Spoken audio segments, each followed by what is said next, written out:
The Brawler fragrance by Tabletop Beard features a scent profile known as oatmeal stout.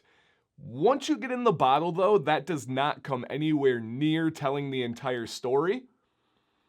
This one has layers to it, and you definitely get the oatmeal stout, right? Somebody having a drink, getting ready for a brawl, getting ready to have a little scrap. But there's two notes that stand out, possibly even more to me, and that would be leather and honey. So truly try to think of an oatmeal stout drink, not an alcoholic smell, nothing that's like adverse or it's just a warm, welcoming oatmeal. And then you get this perplexing leather and then a beautiful earthy sweetness from this honey, and it comes together. In one of these like most comforting, one of these most manly, but also smooth and sweet and a little bit of a layer with that leather where it's just kind of fresh and you're like, wow.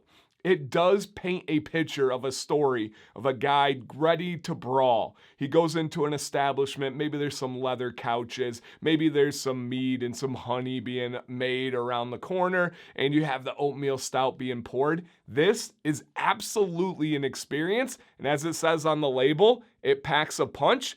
Give it a try today from Tabletop Beard.